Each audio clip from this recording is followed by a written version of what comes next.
method or currency is the economic development. What types of jobs are being created? What is the new economic activity that we are a catalyst for, that we're introducing into the area? And so what does that mean in terms of numbers of jobs, types of jobs, industry cluster, wages? All of those are a fact of that. The port's currently undergoing an economic impact study. We typically do that on a 5-year basis so that we can measure what is the impact that the port and its tenants are having on our county. And then the third is the environmental integrator.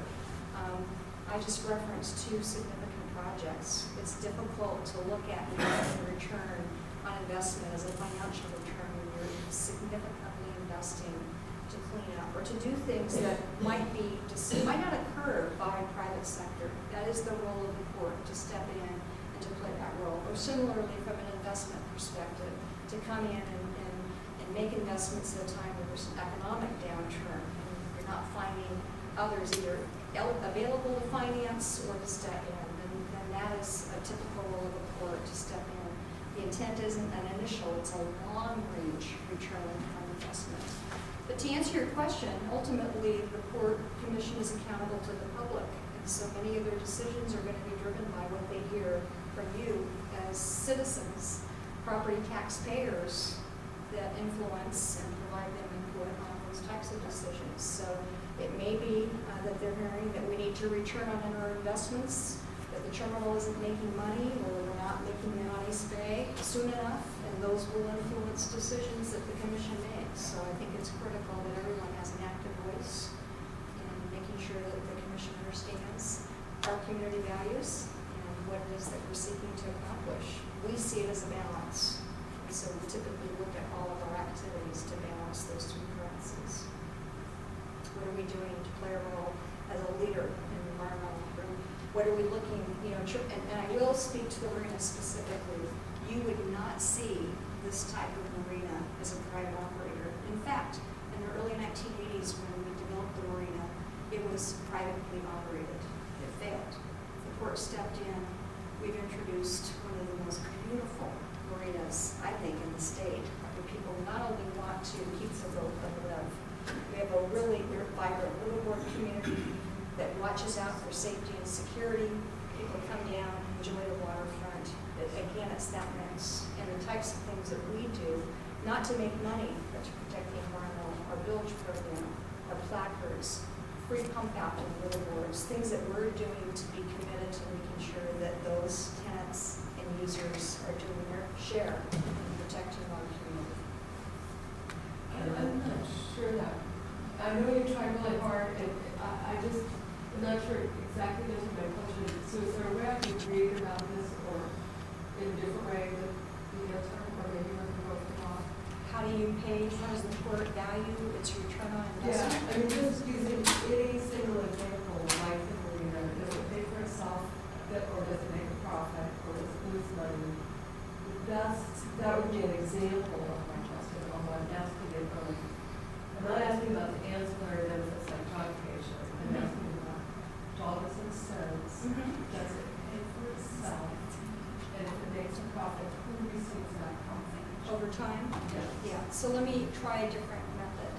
Of our operating funds from our marine terminal, our marina, our airport, and our real estate program, we're receiving a positive cash flow back to the port of, say, $1 million per year. That money is going into capital investments along with property taxes to make long-range investments in order to support future return, investment, job creation, or environmental activities. Does that answer your question? Yes, thank you. Okay. And those numbers are going to vary depending on each year, but I hope that addresses your question. I wanted to know what is happening to that cavernous building next to the boatworks that's mostly Are you talking about the Aura facility? Is it the building that's located right here? Simon John's. Oh, this one right here. The boatworks facility? It's the big one that is going to have indoor boat repairs. But It does. It does? Oh yeah, we have a couple of concessionaires that are servicing on the backside, Shirts Marine and Pet Marine. We also have the Island Sailing Club. What's missing is the retail component that was envisioned here, which was to provide marine services. And again, because of the limited use and restrictions, it has to have a marine connection. So the market hasn't quite kept up with this developer's intention of having that completely filled. But it is an active leased and definitely a revenue generating activity to the port. What are some of the marine uses related to marine services that are used? Here, Yeah. we actually created the dream team list. We were hoping for a paint booth, for example, so that all of the painting could occur inside in an environmentally, the best optimum conditions. Currently, as you walk, you'll see they're covered in tents and they're meeting the requirements, but we could see that one notch higher. That was our dream. Again, significant investment by a developer for this market for that to happen. So our hope is that we'll see that here over time, but the market isn't ready for it yet. That's one.